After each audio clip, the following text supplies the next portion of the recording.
Si Maya ay 12 taong gulang pa lamang, isang ulilang lubos mula pa ng isilang. Nakikitira siya kay Aling Nena, isang mabait ngunit matanda at payat na kapitbahay na may malalaki at malulungkot ngunit maniningning na mga mata. Dala ni Maya ang anyo ng isang batang lumaki sa kahirapan, tahimik at tila tanggap na ang kapalaran. Sa kanyang kaliwang palso ay may isang bilog at itim na balat na parang barya, isang bagay na ikinahihiya ni Maya at madalas itinatago sa mahabang manggas ng kanyang damit. Kahit bata pa, nagtatrabaho na si Maya bilang taga-silbi sa isang marangyang restaurant sa lungsod upang kumita ng pera at makatulong kay Aling Nena. Hindi madali ang trabaho para sa kanyang mga munting kamay, ngunit laging nagsisikap si Maya at hindi kailanman nagrereklamo. Ang restaurant, na maliwanag sa mga kumikinang na ilaw at puno ng mayayamang bisita, ay isang mundong banyaga para sa kanya. Isang araw, habang daladala ni Maya ang mabigat na tray ng pagkain papunta sa isang lamesa na may 3 bisitang naka-Amerikana, hindi sinasadyang umangat ang manggas ng kanyang damit, na naglantad sa itim niyang balat. Hindi niya akalain na ang sandaling iyon ang magbubukas ng isang kwentong magpapabago sa buong buhay niya. Gabi noon sa marangyang restaurant. Maliwanag ang mga ilaw, at rinig ang tawanan at usapan ng mga parokyana. Si Maya, maliit para sa kanyang edad na 12, ay bitbit ang mabigat na tray papunta sa table number 7. 3 lalaking naka-Amerikana ang nakaupo roon. Ang pinakakilala sa kanila ay si Miguel, isang 25 taong gulang na milyonaryo, gwapo ngunit may bahid ng lungkot sa mga mata. Inilapag ni Maya ang tray, nanginginig ang kamay dahil sa bigat. Nang panasa niya ang pawis sa noo, umangat ang kanyang manggas, lumitaw ang bilog na itim na balat sa kaliwang palso. Si Miguel, na may hawak na kopeta ng alak, ay biglang natigilan. Nanlaki ang kanyang mga mata, nakatutok sa balat ni Maya. Namutla siya, nahulog ang kopeta sa mesa at nabasag. Tumayo si Miguel at sumigaw, "Sandali! Sino ang nanay mo?" Ang kanyang boses ay umalingaw-ngaw, nanaig sa ingay ng restaurant. Nagulat si Maya. Nabitawan niya ang tray, at bumagsak ito sa sahig, nabasag ang mga pinggan.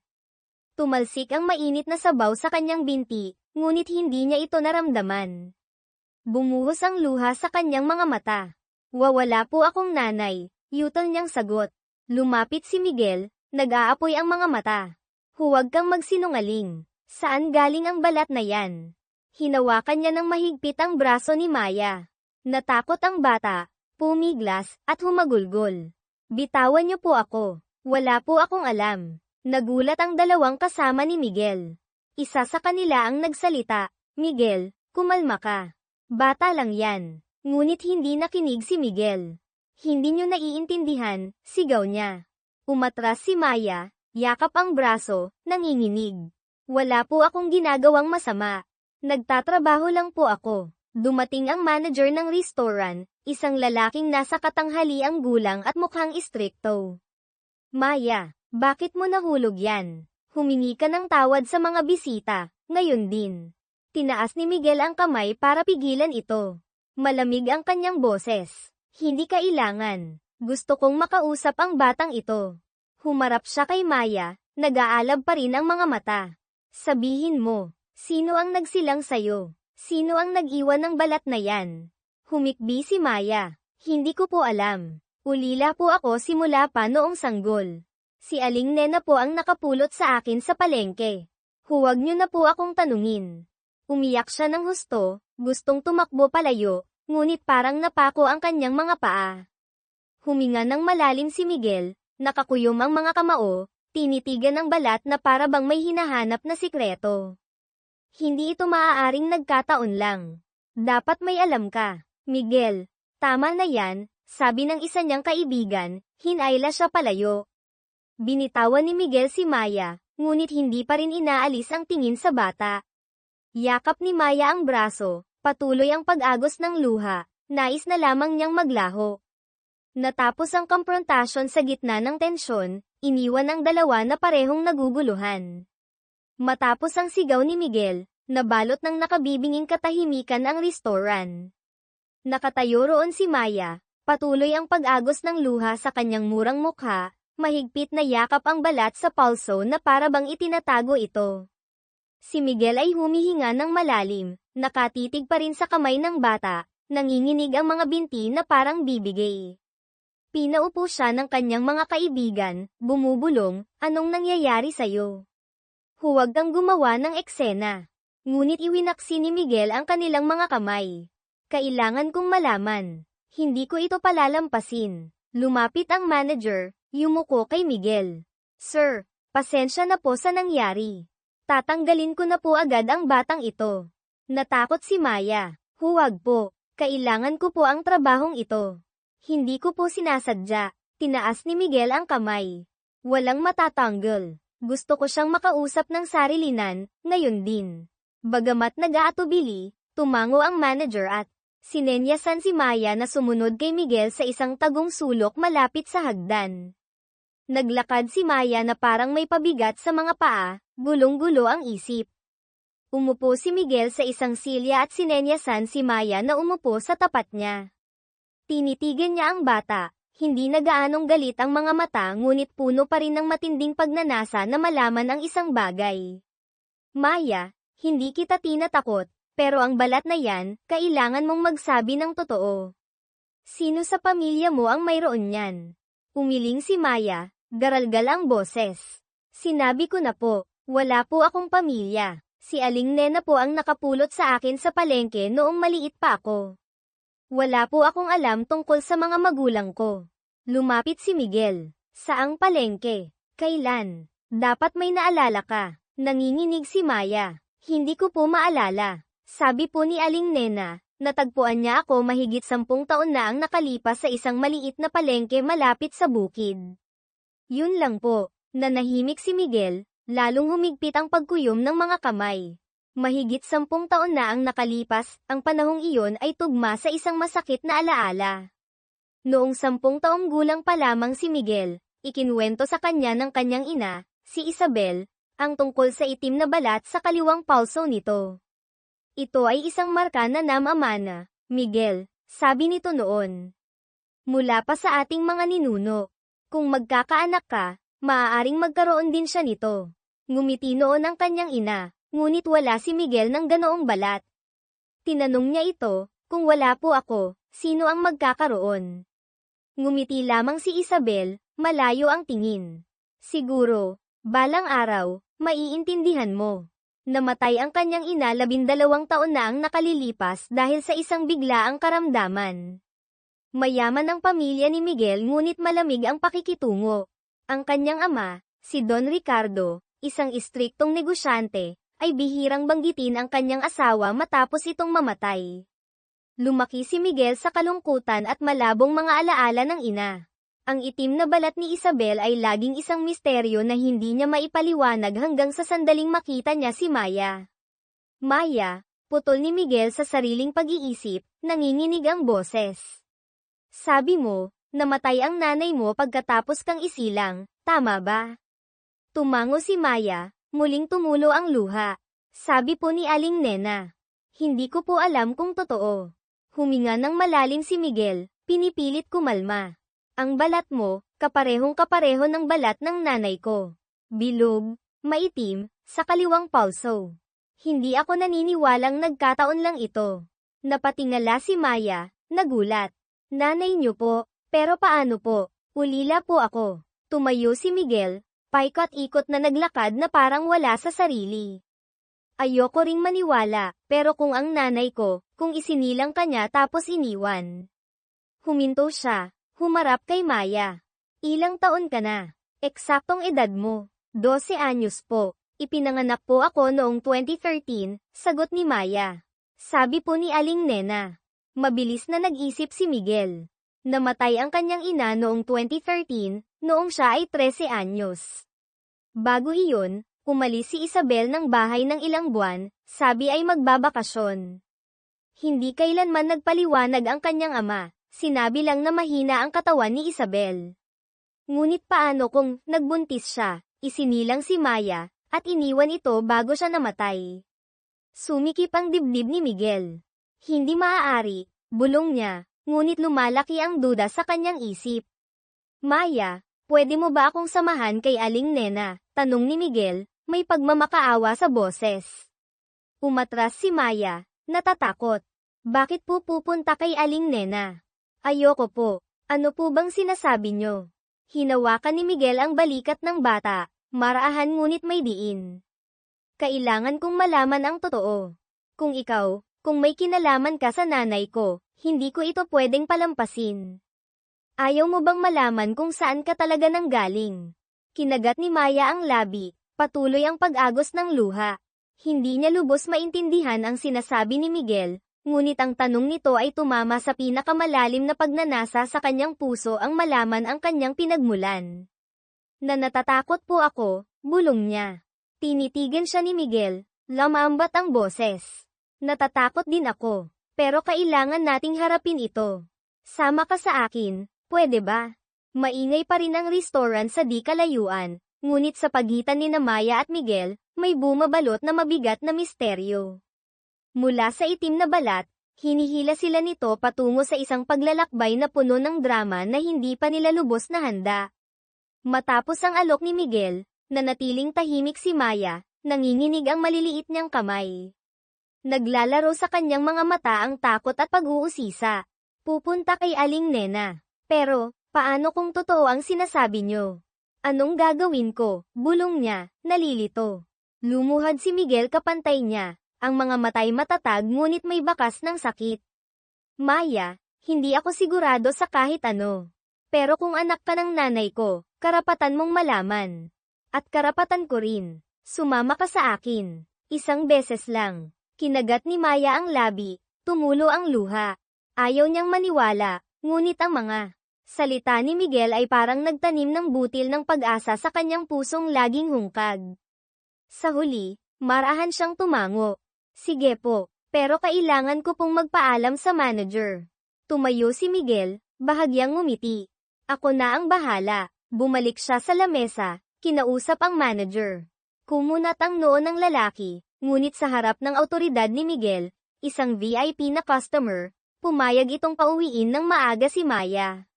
Nang gabing iyon, minaneho ni Miguel ang kanyang mamahaling kotse patungo sa mahirap na komunidad kung saan nakatira si Maya kasama si Aling Nena.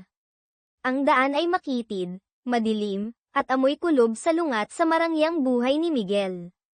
Nakayukyok si Maya sa upuan, yakap ang kanyang balat na parabang natatakot na may ibubunyag itong kakilakilabot. Tahimik si Miguel, gulong-gulo ang isip. Kung totoong kapatid niya si Maya, anong sikreto ang itinago ng kanyang ina?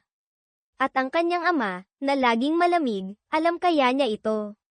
Huminto ang kotse sa harap ng isang maliit at sira-sirang bahay. Bumaba si Maya, nanginginig na itinuro, "Diyan po si Aling Nena." Tumango si Miguel at sumunod sa kanya papasok. Sa loob, si Aling Nena, isang matandang babae na hukot na ang likod, ay nagtatahi ng damit sa ilalim ng malamlam na ilaw ng gasera. Nang makita si Maya, nagulat siya. Maya, bakit ang aga mo? At sino siya? Bago pa makasagot si Maya, nagsalita na si Miguel. Magandang gabi po, Aling Nena. Ako po si Miguel. Kailangan ko po kayong tanungin tungkol sa balat ni Maya. Nag-angat ng tingin si Aling Nena, tinitigan ng malabong mga mata si Miguel, saka tumingin sa kamay ni Maya. Natigilan siya, nanginginig na ibinaba ang tinatahi. Ang balat, bakit mo tinatanong yan? Nagbago ang tono ng kanyang boses. Lumapit si Miguel, apurado ang boses. Saan niyo po napulot si Maya? Kailan po? Ang nanay niya, ano pong itsura niya? Umatras si Aling Nena, bakas ang takot sa mga mata. Hay, hindi ko na matandaan, matagal na yun. Hindi pwedeng hindi nyo matandaan, giit ni Miguel. Kumuha siya ng lumang litrato mula sa kanyang pataka.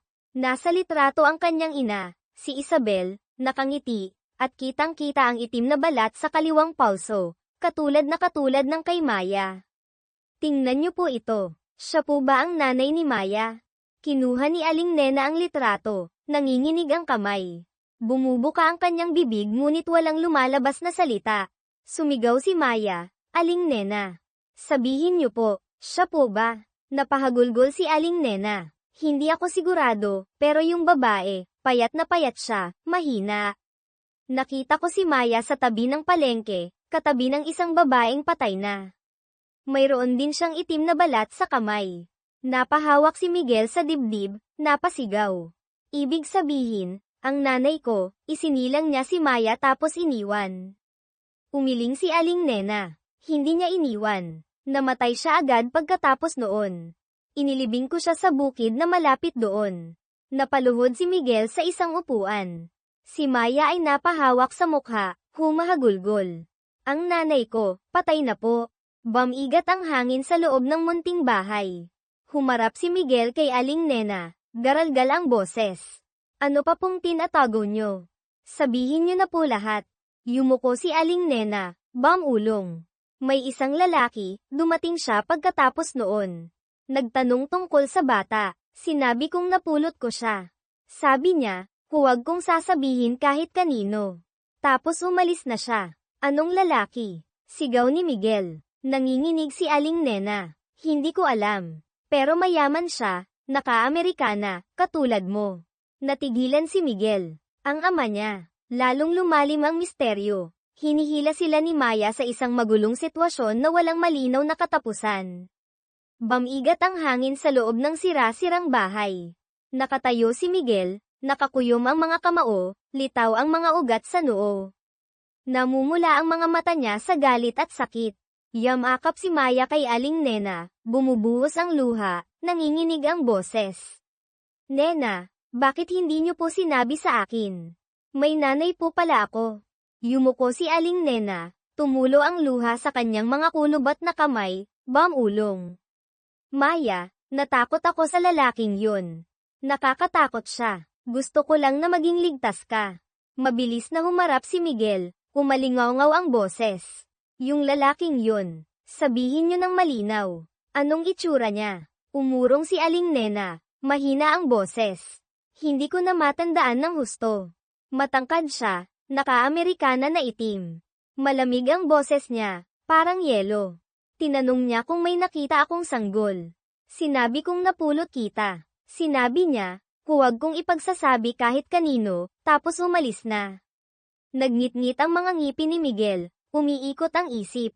Ang imahe ng kanyang ina, si Isabel ang malumanay ng ngiti, ang itim na balat sa palso, at ang mga huling buwan ng buhay nito nang umalis siya ng bahay nang walang paliwanag. Sino ang lalaking iyon? Bakit kailangang itago ang lahat? Kuya Miguel, tumingala si Maya, luhaan ang mga mata. Kung patay na po ang nanay ko, sino po yung lalaki? Bakit ayaw niya akong mabuhay? Lumuhad si Miguel, hinawakan ang mga balikat ng bata. Hindi ko alam, Maya. Pero hahanapin ko ang kasagutan. Gusto mo bang sumama sa akin? Nag-alinlangan si Maya, saka tumango, may bahid ng tapang sa mga mata. Ayoko na pong matakot, gusto kong malaman ang totoo. Gabi na nang ihatid ni Miguel si Maya sakay ng kanyang mamahaling kotse palayo sa mahirap na komunidad, patungo sa maliit na palengke na binanggit ni Aling Nena ang lugar kung saan napulot si Maya. Lubak-lubak ang daan, tumatagos ang ilaw ng kotse sa kadiliman. Nakayukyok si Maya, yakap ang kanyang balat, gulong-gulo ang isip. Tahimik si Miguel, mahigpit ang hawak sa manibela, magulo ang isipan. Kung isinilang nga ni Isabel si Maya, bakit niya ito iniwan? Anong kinalaman ng lalaking iyon sa pagkamatay ng kanyang ina? Huminto ang kotse sa gilid ng palengke. Gabi na at tahimik ang lugar, tanging ang kahol ng mga asong gala ang maririnig. Dala ang flashlight, bumaba si Miguel kasama si Maya, naglakad patungo sa bukid kung saan inilibing ni Aling Nena ang babae. Malabo ang liwanag ng buwan na tumatama sa tiwangwang na lupain. Sinabi ba ni Aling Nena kung saan eksakto? Tanong ni Miguel. Itinuro ni Maya ang isang patag na lupa malapit sa mga puno. Diyan daw po malapit, hindi pa po ako nakakapunta rito. Lumuhad si Miguel, nagsimulang maghukay gamit ang mga kamay, mabilis ang kilos. Tumayo si Maya sa tabi, nanginginig, pinaghalong takot at pag-asa ang nararamdaman. Biglang tumama ang ilaw ng flashlight sa isang maliit na kumikinang na bagay sa lupa, isang luma at pilak na kwintas. May nakaukit na pangalan sa palawit, Isabel.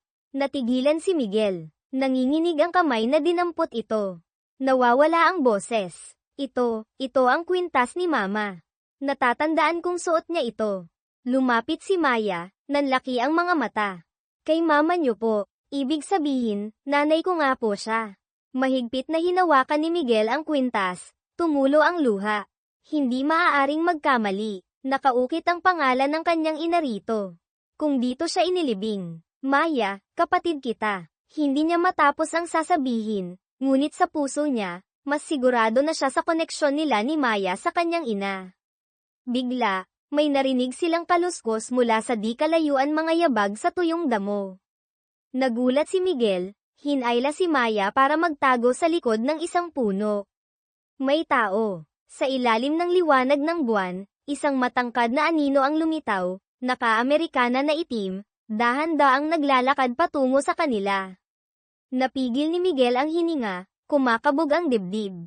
Huminto ang lalaki sa mismong lugar na hinukay ni Miguel, yumuko para tingnan ang nagalaw na lupa. Bamulong ito, sino ang nagpunta rito? Nanginginig si Maya, Bamulong, Kuya Miguel, siya po ba yun? Hindi sumagot si Miguel, ngunit puno ng pag-iingat ang kanyang mga mata. Malapit na ang sikreto, ngunit gayon din ang panganib. Tiwangwang ang bukid sa ilalim ng malamlam na liwanag ng buwan. Ang mga yabag sa tuyong damo ay malinaw na naririnig, nagpapakaba kina Miguel at Maya na nagtatago sa likod ng puno. Hinigpitan ni Miguel ang hawak sa kamay ni Maya, sumenyas na manahimik. Nakatutok ang kanyang mga mata sa lalaking naka-Amerikana na nakatayo mga 10 metro lamang ang layo. Matangkad ang lalaki, natatakpan ng dilim ang mukha, ngunit ang malalim at malamig niyang boses ay tumago sa katahimikan. Sino ang naghukay dito? Sinong nandyan? Yumuko siya. Hinipo ang lupang kahuhukay lang ni Miguel, sa kadahan-daang tumayo, ang mga matay nagmamasid sa paligid na parang isang mandaragit. Nanginginig si Maya, ang maliit niyang kamay ay humigpit sa pagkakahawak kay Miguel. Bamulong siya, garalgal ang boses, Kuya Miguel, siya po ba yun? Yung sinasabi ni Aling Nena. Hindi sumagot si Miguel, ngunit malakas ang kabog ng kanyang dibdib. Ang pilak na kwintas na may pangalang, Isabel, sa kanyang kamay ay tila nag-iinit, nagpapatunay sa isang bagay na ayaw niyang paniwalaan, namatay ang kanyang ina dito, at ang lalaking ito ang maaaring may hawak ng kakilakilabot na sikreto. Sinubukang kumalma ni Miguel, bamulong kay Maya, huwag kang gagalaw. Tingnan natin kung anong gagawin niya. Dahan-daang naglakad ang lalaki paikat sa lugar, lumulubog ang makintab niyang sapatos sa malambot na lupa. Bamulong ito, hindi pwedeng mabunyag. Walang dapat makaalam. Kinuha niya ang cellphone mula sa bulsa, nag-dial. Mas mahina ang boses niya ngayon. May nakarating dito. Ayusin niyo na. Huwag mag-iwan ng bakas. Nanlamig si Miguel nang marinig iyon. Sino ang tinatawagan niya? At ano ang ibig sabihin ng ayusin? Bigla, mula sa di kalayuan, sumilaw ang ilaw ng sasakyan. Umugang ang makina papalapit. Hinayla ni Miguel si Maya pababa sa lupa. Bamulong, dapa. Huwag kang maingay. Isang makintab na itim na kotse ang humarurot papalapit at huminto ilang hakbang mula sa lalaki. Bumukas ang pinto, 2 malalaking lalaki ang bumaba, nakaitim, walang emosyon ang mga mukha. Isa sa kanila ang nagsalita, "Boss, sinong naglakas loob na pumunta rito?" Humarap ang lalaking naka-Amerikana, matalim ang boses. Hindi ko alam. Pero kung makita nila ang mga buto, malilintikan tayo. Hukayin nyo na. Dalhin nyo palayo agad. Nang marinig ni Maya ang salitang, mga buto, bumuhos ang luha. Tinapan niya ang bibig para hindi humikbi. Nagngalit ang mga ngipin ni Miguel, mahigpit ang hawak sa kwintas. Ang mga butong iyon, sa nanay niya kaya? At kung oo, bakit gusto nilang itago ito? Gusto niyang sumugod at komprontahin sila, ngunit pinigilan siya ng kanyang isip.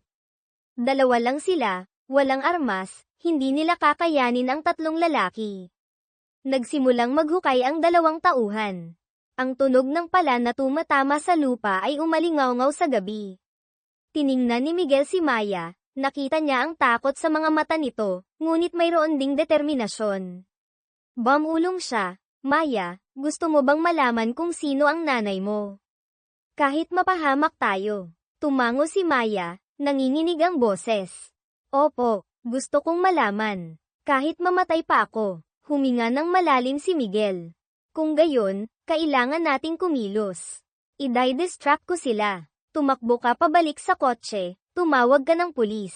Natakot si Maya. Hindi po, hindi ko kayo iiwan. Umiling si Miguel. Wala nang ibang paraan. Kung makuha nila ang mga buto, mawawalan tayo ng ebidensya. Ibinigay niya ang susi ng kotse kay Maya. Tumakbo ka diretso sa kalsada. Tawagan mo ang 117. Kaya kung pigilan sila, kinagat ni Maya ang labi, tumulo ang luha, ngunit sa huli, tumango siya, mahigpit na hawak ang susi.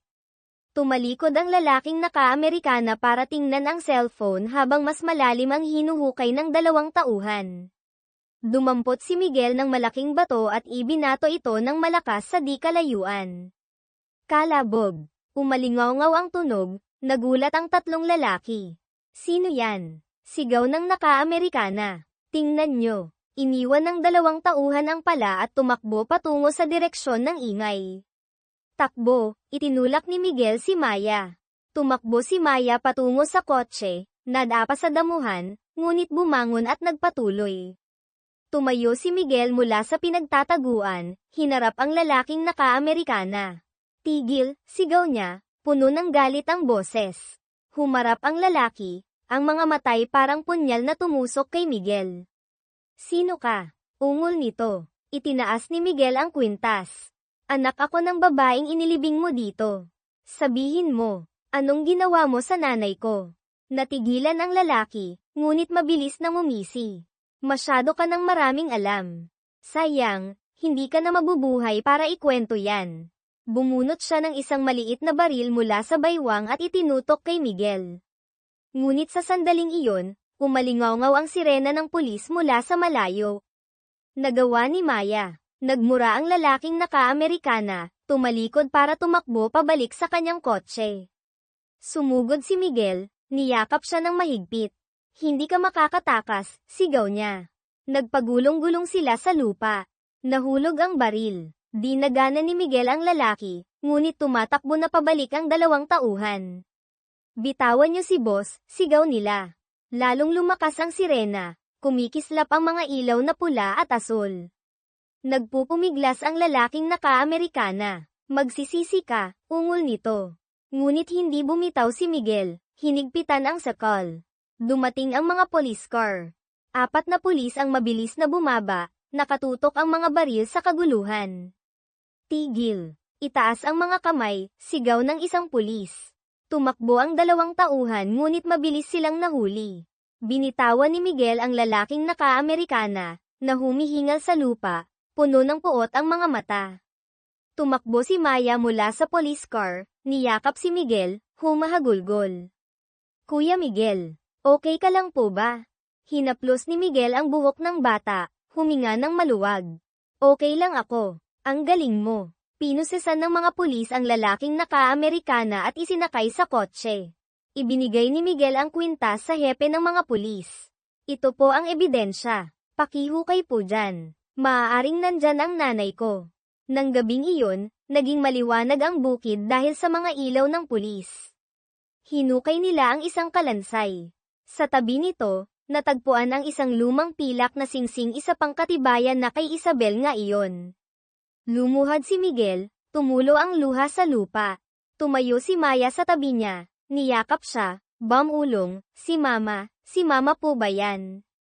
Unti-unti nang nabubunyag ang sikreto, ngunit nananatili ang malaking tanong, sino ang lalaking naka-Amerikana, at bakit niya gustong burahin ang nakaraan?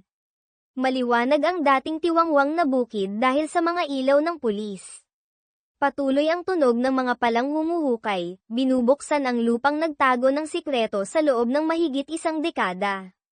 Nakatayo roon si Miguel, mahigpit na hawak ang pilak na kwintas, namumula ang mga mata habang pinanunood ang unti-unting paglitaw ng kalansay. Nakakapit si Maya sa kanya, patuloy ang pag-agos ng luha, nanginginig ang maliliit na kamay na nakahawak kay Miguel. Inilagay ang kalansay sa isang stretcher. Sa tabi nito, ang luma at pilak na singsing, isa pang bagay na naaalala ni Miguel na suot ni Isabel noong bata pa siya. Lumapit ang police captain, isang nasa katanghaliang gulang at mukhang matatag na lalaki. Malalim ang boses. Miguel, dadalhin namin ang mga labi para sa DNA testing. Tungkol naman sa lalaking iyon, may alam ka ba tungkol sa kanya? Humarap si Miguel, tiningnan ang lalaking naka-Amerikana na nakaposa sa loob ng police car. Kitang-kita na ngayon ang mukha nito sa ilalim ng ilaw, matigas, malamig, na may pilat na tumatakbo sa gilid ng kanyang sentido. Umiling si Miguel. Hindi ko pa po siya nakita. Pero kilala niya ang nanay ko, at maaaring siya ang pumatay sa kanya. Narinig ito ng lalaki, ngumisi. Garalgal ang boses. Akala mo alam mo na lahat, bata. Hindi ganoon ka-simple ang mga bagay. Susugod sana si Miguel para suntukin ang bintana ng kotse. Sumisigaw, anong ginawa mo sa nanay ko? Magsalita ka, ngunit pinigilan siya ng mga pulis. Nag-aalab pa rin sa galit ang mga mata ni Miguel. Sumenyas ang police captain na kumalma. Miguel, iimbestigahan namin siya. Hayaan nating umiral ang batas. Umalis ang police car na lulan ang lalaking naka-Amerikana. Naiwan sina Miguel at Maya sa gitna ng bukid. Bamulong si Maya, Kuya Miguel, kung siya nga po si Mama, bakit po nila itinago? Lumuhad si Miguel, hinaplos ang buhok ng bata. Hindi ko alam, Maya. Pero aalamin ko. Kahit anong mangyari. Tumayo siya, hinawakan ang kamay ni Maya. Tara na. Kailangan nating kausapin ulit si Aling Nena. May tinatago pa siya. Nag-uumaga na nang bumalik sina Miguel at Maya sa sira-sirang bahay. Nakaupo si Aling Nena sa isang sulok, namumula ang mga mata sa magdamag na pag-iyak. Nang makita sila, nanginginig siya. Miguel, Maya, okay lang ba kayo? Anong nangyari sa bukid? Inilapag ni Miguel ang kwintas at singsing sa maliit na mesa. Seryoso ang boses. Aling Nena, pag-aari po ito ng nanay ko. May naalala pa po ba kayo tungkol sa lalaking iyon? Kahit ano, tinitigan ni Aling Nena ang dalawang bagay, nanginginig na hinawakan ang mga ito, saka napahagulgol. Diyos ko, siya nga, hindi ako makapaniwala, huminga siya ng malalim at nagkwento. Mahigit 12 taon na ang nakalipas, nakita ko ang babaeng yun sa tabi ng palengke, napakahina, kara-rating lang. Ibinigay niya sa akin ang sanggol, sabi lang niya, alagaan mo siya. Huwag mong hahayaang mahanap nila siya. Tapos, nalagutan siya ng hininga. Inilibing ko siya sa bukid. Pero ilang araw pagkatapos, dumating yung lalaki. Tinanong niya ako tungkol sa sanggol. Sinabi kong napulot ko. Sinabi niyang manahimik ako, tapos binigyan niya ako ng kaunting pera. Natakot ako, kaya hindi na ako nagtanong pa. Nagngit-ngit ang mga ngipin ni Miguel. Huwag mong hahayaang mahanap nila siya. Sino ang nila? Umiling si Aling Nena. Hindi ko alam. Pero mukhang mayaman yung babae. Luma ang damit niya pero maganda ang tela. Nang marinig ito ni Maya, niyakap niya si Aling Nena. Ang nanay ko. Sino po ang kinatatakutan niya? Tumayo si Miguel, paikot-ikot na naglakad, gulong-gulo ang isip. Kung isinilang ni Isabel si Maya ng palihim at pagkatapos ay tumakas, siguradong may nagtutulak sa kanya. At ang lalaking naka-Amerikana ang susi. Biglang tumunog ang cellphone ni Miguel. Isang hindi kilalang numero. Sinagot niya ito. Boses ng police captain ang narinig niya. Miguel, nalaman na namin ang pagkakakilanlan ng lalaki. Ang pangalan niya ay Ramon, dating bodyguard ng pamilya niyo, mahigit 20 taon na ang nakalipas. Ngayon, nagtatrabaho siya sa isang malaking korporasyon. Pero may kakaiba, umamin siya na ang pagkamatay ng nanay mo ay hindi aksidente. May nagutos daw. Natigilan si Miguel. Sino? Sinong nagutos? Hindi niya sinabi, sagot ng kapitan. Pero nakita namin ang isang lumang kontrata sa kotse niya, pirmado ng isang Ricardo M., natigilan si Miguel. Ricardo M., ang buong pangalan ng kanyang ama, si Don Ricardo. Parang huminto ang tibok ng puso niya. Ang tatay ko, bulong niya, Nanginginig ang kamay, nabitawan ang cellphone. Natakot si Maya. Kuya Miguel, anong nangyari? Hindi sumagot si Miguel, blanko ang mga mata. Kung sangkot ang kanyang ama, lahat ng alaala niya tungkol sa pamilya ay kasinungalingan. Naalala niya ang mga huling araw ni Isabel, madalas itong umiiyak ng tahimik, minsan ay nag-aaway sila ng matindi ng kanyang ama sa loob ng saradong silid. Posible kayang, tumakas si Isabel dahil buntis siya kay Maya, at ang kanyang ama ang nagpapatay dito. Humarap si Miguel kay Maya. Kailangan nating pumunta sa istasyon ng pulis. Kailangan kong makausap ang lalaking yun, ngayon din. Nagmamadali silang sumakay sa kotse, humarurot patungo sa istasyon sa gitna ng tirik na araw. Sa interrogation room, nakaupo si Ramon sa likod ng rehas, malamig ang tingin kay Miguel. Anong kailangan mo pa, bata? Tanong nito, may pangungot siya sa boses. Hinampes ni Miguel ang mesa. Nagtatrabaho ka para sa tatay ko, di ba? Inutusan ka ba niyang patayin ang nanay ko? Ngumisi si Ramon. Matalino ka, pero wala akong sasabihin. Kung gusto mong malaman, tanungin mo ang matanda mong ama. Sumigaw si Miguel. Hindi ka makakatakas. Ikaw ang naglibing sa nanay ko. Pagsisisihan mo ito. Ngumisi si Ramon. Naglibing. Sumusunod lang ako sa utos. Hindi ako ang pumatay. At yung bata, hindi ko akalaing mabubuhay pa pala. Narinig ito ni Maya, napasigaw. Anong sinasabi mo? Paano namatay ang nanay ko? Humarap si Ramon sa bata, bahagyang nagbago ang ekspresyon. Ang nanay mo, matapang siya. Pagkatapos kang isilang, tumakas siya. Pero hindi siya nakalayo. Ako lang ang tagalinis. Susugurin sana ni Miguel si Ramon para suntukin, ngunit pinigilan siya ng pulis. Sinabi ng police captain, tama na yan, Miguel. Kami na ang mag-iimbestiga. Hindi siya makakatakas. Humingal si Miguel, hinayla si Maya palabas. Sa ilalim ng nakakasilaw na araw, lumuhad siya at niyakap ang bata. Maya, patawarin mo ako. Kung ang tatay ko ang gumawa nito, hindi ko alam kung paano ko haharapin. Humagulgol si Maya. Hindi ko po kayo sinisisi. Pero gusto kong malaman ang lahat. Tumango si Miguel, determinado ang mga mata. Sige, hahanapin natin ang katotohanan. Hindi ito pwedeng manatiling nakabaon. Sa di kalayuan, sa loob ng police car, pinanood sila ni Ramon, Bamulong, hindi nyo kakayanin ang malalaman nyo. Ang madilim na sikreto ng pamilya ni Miguel ay unti-unti nang nabubunyag, ngunit ang halaga ng katotohanan, hindi kaya ito masyadong masakit. Umalis sina Miguel at Maya sa istasyon ng pulis sa ilalim ng tirik na araw. Hawak ni Miguel ang kamay ni Maya, gulong-gulo ang isip matapos ang sinabi ni Ramon, hindi ako ang pumatay. Kung hindi si Ramon, sino ang nasa likod ng pagkamatay ng kanyang ina? Tiningnan niya ang itim na balat sa palso ni Maya, ang markang katulad ng kay Isabel, at nagdesisyon. Maya, kailangan pa nating mag-imbestiga. May tinatago ang tatay ko. Kailangan kong malaman ang totoo. Tumango si Maya, namumula ang mga mata. Gusto ko rin pong malaman kung sino talaga ang nanay ko. Sumakay sila sa kotse, ngunit hindi agad nagmaneho si Miguel papunta sa mansyon ni Don Ricardo. Naalala niya ang lumang talaarawan ng kanyang ina sa dati nitong pribadong apartment. Maya, punta muna tayo sa dating apartment ni Mama. May mga iniwan siyang gamit doon, baka may makita tayong clue. Pumayag si Maya, sumandal sa upuan, pinaghalong pag-asa at kaba ang nararamdaman. Sa apartment, kinuha ni Miguel ang isang lumang kahoy na kahon at binuksan ang talaarawan ni Isabel.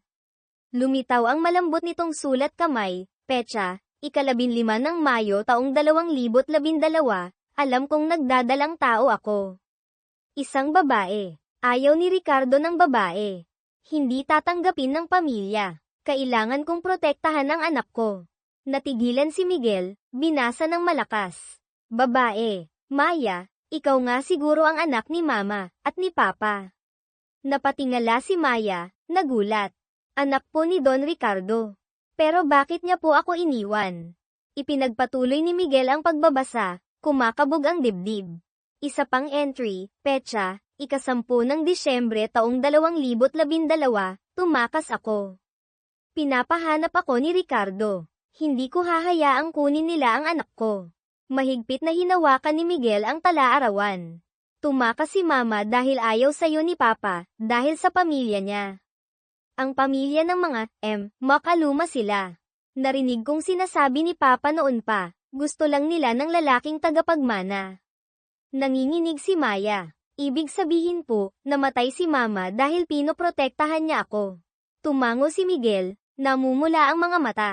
Malamang, kailangan nating tanungin si Papa. Tinawagan niya ang police captain. Captain, nahanap ko ang tala-arawan ni Mama. Nakasulat dito na ayaw ni Papa ng babae kaya napilitan siyang tumakas. Pakiimbestiga po kung may kinalaman ang pamilya M dito. Sumagot ang kapitan, sige. Kilala ang pamilya M sa pagiging konserbatibo. Iimbestigahan ko. Nagmaneho sina Miguel at Maya papunta sa mansyon. Ito ang unang pagkakataon na haharapin nila si Don Ricardo dala ang ebidensya.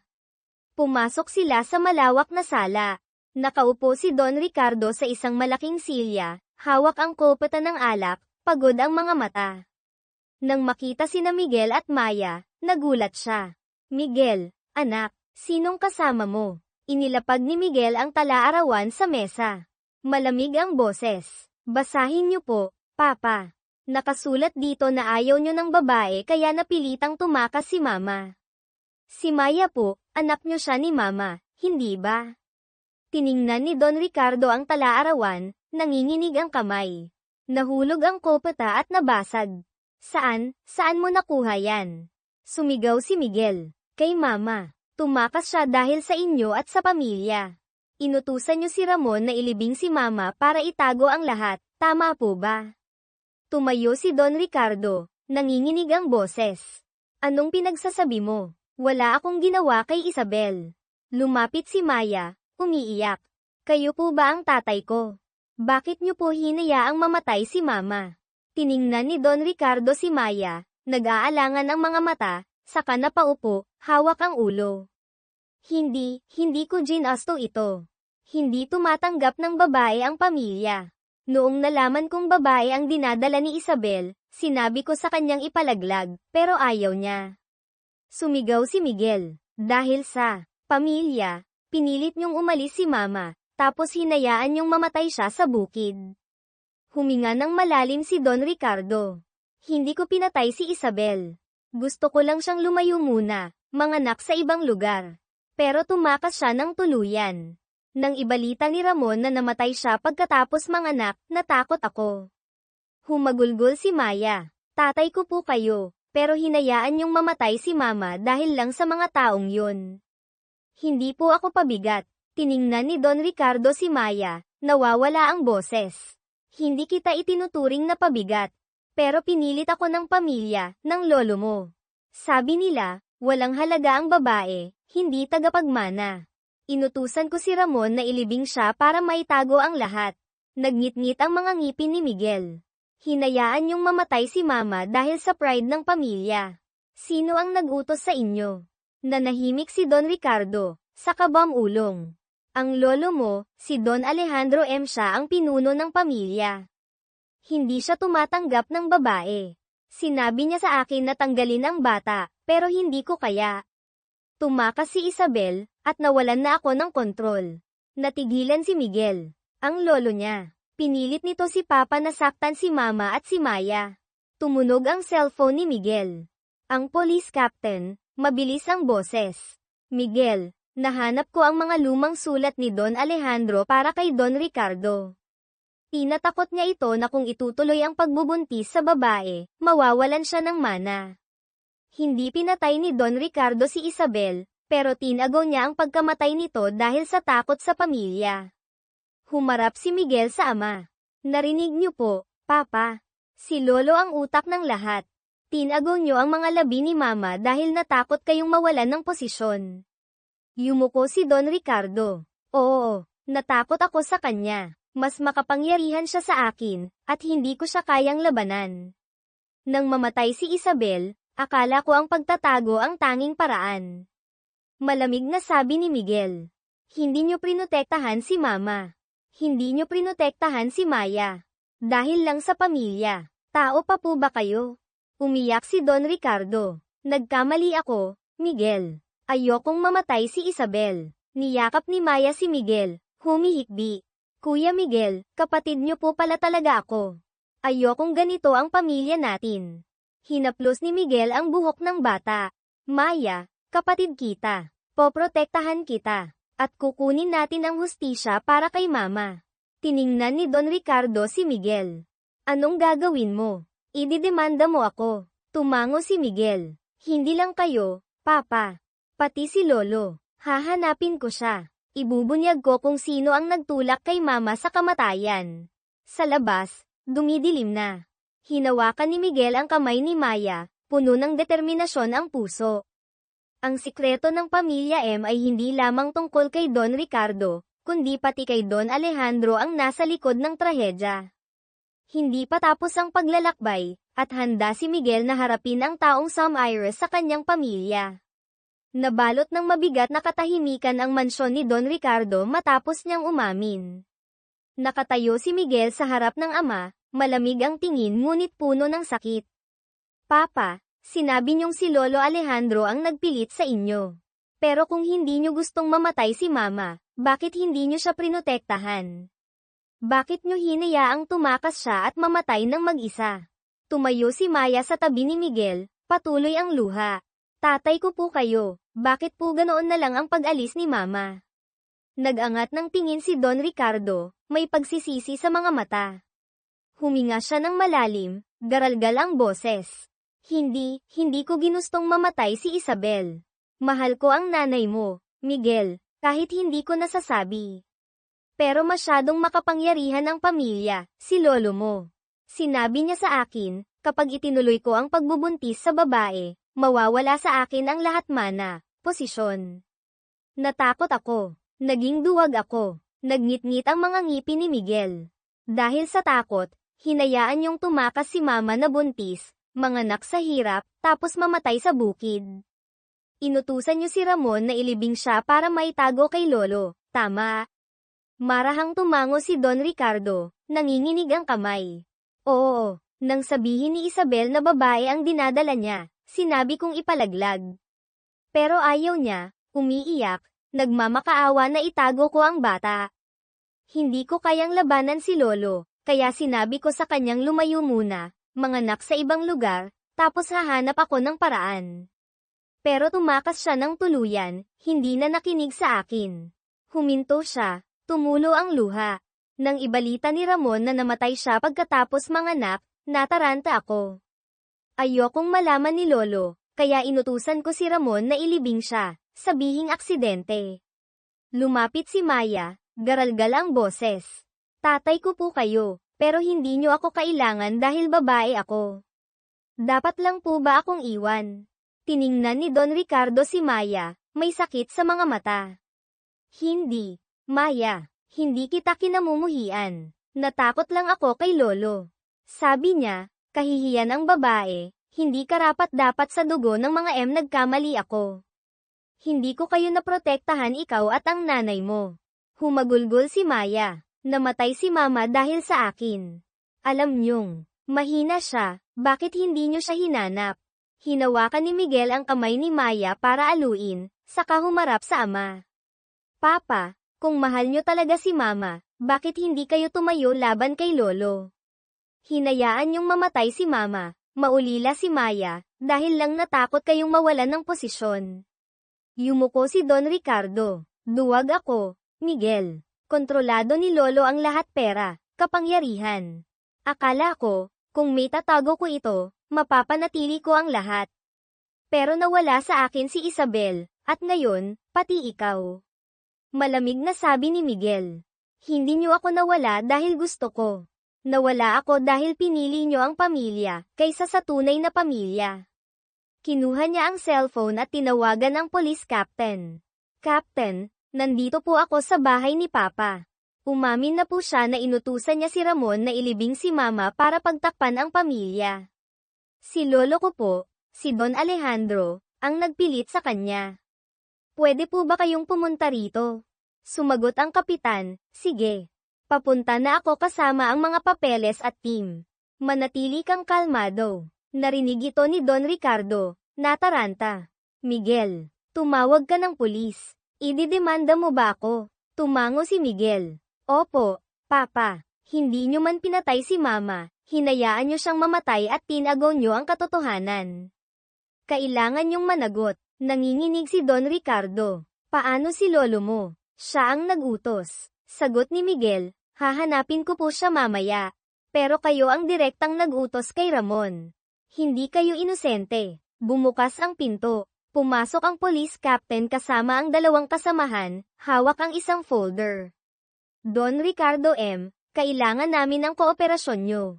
Mayroon kaming kopya ng sulat ni Don Alejandro na tinatakot si Isabel, at may recording kami na inutusan nyo si Ramon na ilibing siya, sabi ng kapitan. Namutla si Don Ricardo. Recording, ako. Huminto siya, tumingin kay Miguel. Gusto mo ba talaga akong makulong? Tumalikod si Miguel. Gusto ko ng hustisya para kay Mama. Kayo ang pumili ng landas na ito, Papa. Humarap ang police captain kay Miguel. Miguel, iimbestigahan namin si Don Ricardo. Pero si Don Alejandro ang utak nito. Matanda na siya, nakatira sa isang pribadong bahay sa probinsya. Gusto mo bang arestuhin na rin namin siya? Tumango si Miguel. Opo, pinilit niya si Mama sa bingit ng kamatayan.